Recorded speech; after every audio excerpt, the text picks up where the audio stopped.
जय श्री कृष्णा। राधे राधे दोस्तों, कैसे हैं आप सब। दोस्तों, इस वीडियो में आज हम भक्त श्रेष्ठ श्री हरिपाल जी के बारे में जानेंगे। हम सभी जानते हैं कि हमारे देश में बहुत से भक्त हुए हैं, जैसे भक्त मीराबाई, भक्त ध्रुव, भक्त प्रहलाद, भक्त श्रेष्ठ श्री हनुमान जी, जो भगवान राम के बहुत बड़े भक्त हैं। तो दोस्तों, ऐसे बहुत से भक्त हैं जिन्होंने भगवान के साक्षात दर्शन किए हैं। तो उन्हीं भक्तों में से आज हम भक्त श्री हरिपाल जी के विषय में जानेंगे। तो दोस्तों, हरिपाल जी का जो जन्म था वो एक ब्राह्मण परिवार में हुआ था। ये भगवान के बहुत बड़े भक्त थे, संतों की सेवा करते थे। संतों की सेवा में इनका बहुत मन लगता था। संत सेवा, ब्राह्मण सेवा, भगवान की आराधना करना, यही इनका काम था। तो दोस्तों, रोज़ इनके यहाँ साधुओं का भंडारा होता था।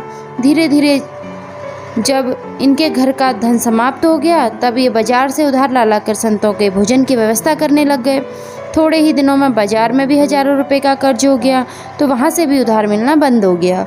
अब इनके आस पड़ोस के जो लोग थे वो भी इन्हें कुछ नहीं देते थे, क्योंकि उनको पता था कि ये दिन भर तो साधु संतों की सेवा करता है, काम धंधा तो कुछ करता नहीं है, फिर वापस कहाँ से करेगा। संतों की सेवा के लिए जब धन की व्यवस्था कहीं से नहीं हो पाई, तो ये बहुत दुखी रहने लगे। दोस्तों, ये हमेशा यही सोचते कि धन की व्यवस्था कैसे होगी जिससे संतों की सेवा ना रुके, क्योंकि ये जानते थे कि संत सेवा भगवान सेवा के बराबर होती है। अगर हम संत सेवा करते हैं तो सीधे हमें भगवान तक पहुंचने का मार्ग मिल जाता है, क्योंकि भगवान तक पहुंचने का मार्ग हमें संत ही बताते हैं। संत ही हमारा मार्गदर्शन करते हैं कि कैसे हम भगवान को प्राप्त करें। तो यही चिंता इनके मन में सताने लग गई। तो फिर एक दिन रात के समय ये एक वैश्य के यहाँ चोरी करने चले गए। ये भगवान के प्रेम में इतना डूब गए, संतों की सेवा में इतना डूब गए कि चोरी करने भी चले गए। तो आधी रात में जब खटपट होने लगी तो वैश्य की बेटी की नींद खुल गई। उसने अपने पिता को उठाया। वैश्य ने कहा, बेटी, हमारे गांव में कोई चोर नहीं है, तू चिंता मत कर, सो जा। अगर कोई होगा तो वो संत हरिपाल होंगे, इसलिए तू सो जा। पिता और बेटी की इस बात को श्री हरिपाल जी ने सुना तो उनका मन बहुत ग्लानि से भर गया। तो उन्हें बहुत दुख हुआ कि एक भगवान के भक्त के यहाँ वो चोरी करने आए। तो उन्होंने सारा सामान वहीं पर छोड़ दिया और साथ ही वो चादर भी छोड़ दी जिसमें उन्होंने सामान बांधा था। इस घटना के बाद उन्होंने चोरी करना छोड़ दिया, क्योंकि उन्हें इस बात का डर था कि कहीं गलती से किसी भगवान के भक्त के यहाँ चोरी ना हो जाए, जिससे भगवान का अपराध ना हो। तो उन्होंने संतों की सेवा के लिए धन की व्यवस्था करनी थी। तब उन्होंने जंगल में जाकर वेशभूषा, तिलक, माला और कंठी से परीक्षा लेकर जो भगवान के भक्त नहीं होते थे उन्हें लूटकर उनके धन से वो संतों की सेवा करने लगे।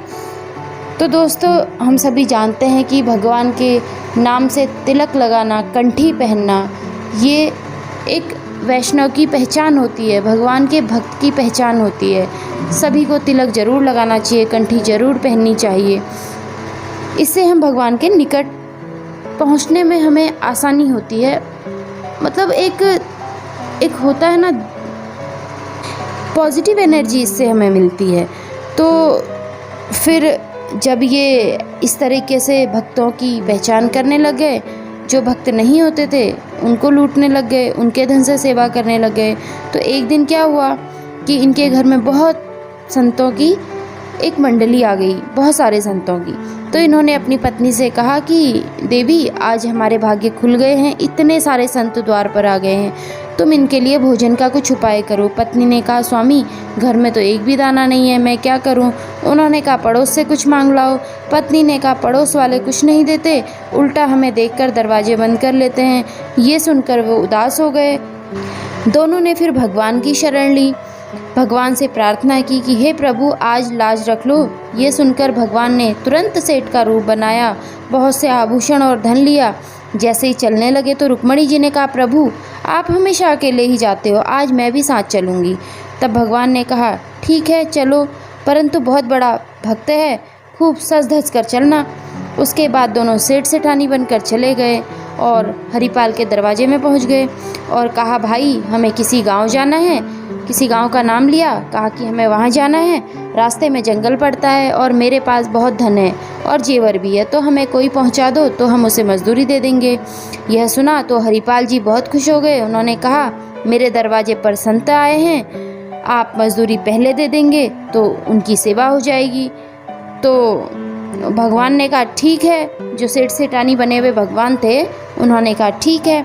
उन्होंने मजदूरी दे दी और संत हरिपाल बहुत खुश हुए और उन्होंने अपनी पत्नी से कहा कि तुम इनके भोजन की व्यवस्था करो, जलपान की व्यवस्था करो, मैं अभी आता हूँ। तो फिर उन्होंने उन्हें पैसे दिए और रास्ते में जब वो जाने लगे तो उन्होंने देखा कि इनके माथे पर तिलक नहीं है, गले में कंठी नहीं है, मतलब ये भगवान के भक्त नहीं हैं। देखो दोस्तों, भगवान के भक्त की पहचान कंठी और तिलक से ही होती है।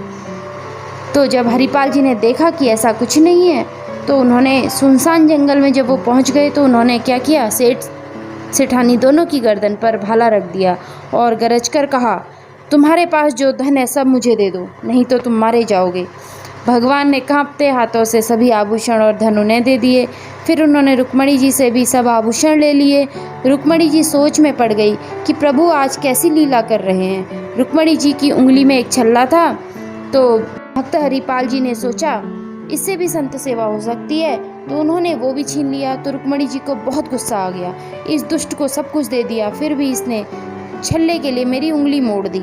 जैसे ही रुक्मणी जी श्राप देने लगी तो भगवान ने उन्हें रोक लिया और असली रूप में आकर भक्त हरिपाल को सीने से लगा लिया। उसके बाद रुक्मणी जी को सारी बात बता दी। जब हरिपाल जी को ये पता चला कि जिन्हें मैंने लूटा वो स्वयं मेरे प्रभु हैं, तो उनकी आंखों में आंसू आ गए और वे भगवान के चरणों में गिरकर क्षमा मांगने लगे।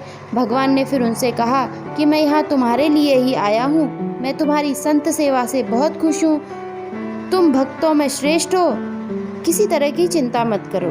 तब हरिपाल जी ने कहा कि अगर संतों को ये पता चलेगा तो वे इसे स्वीकार नहीं करेंगे। तो भगवान ने कहा कि डरो मत, ये सब मेरी इच्छा से ही हुआ है। फिर उन्होंने भगवान से कहा कि प्रभु आप मेरी पत्नी पर भी कृपा कर दें, उसे भी दर्शन दे दें। तब भगवान राजी हो गए। तो उन्होंने एक कंधे में भगवान को बिठाया और दूसरे में माता रुक्मणी को बिठाया। घर आकर सिंहासन पर बिठाकर उनकी सेवा पूजा की। उसके बाद संतों का बहुत बड़ा भंडारा हुआ। भगवान ने भी उसमें हाथ बटाया, सभी ने भगवान की जय जयकार की। तो दोस्तों, भगवान अपने भक्तों से बहुत प्रेम करते हैं, उनके लिए वो कुछ भी कर सकते हैं। जैसा कि आपने इस कथा में सुना, भगवान ने भक्त हरिपाल की मदद के लिए सेठ सेठानी का रूप बनाकर हरिपाल की मदद की। तो दोस्तों, ये थी भक्त हरिपाल जी की कथा। अगर आपको कथा पसंद आती है तो वीडियो को लाइक करें, चैनल को सब्सक्राइब करें और फ्रेंड्स फैमिली में शेयर ज़रूर करें, ताकि भक्तों के चरित्र उन्हें भी सुनने को मिलें। दोस्तों, अगर आपको कोई प्रश्न पूछना हो इस कथा से संबंधित तो आप कमेंट बॉक्स में कमेंट करें और अपना ध्यान रखें। राधे राधे, जय श्री कृष्णा, धन्यवाद।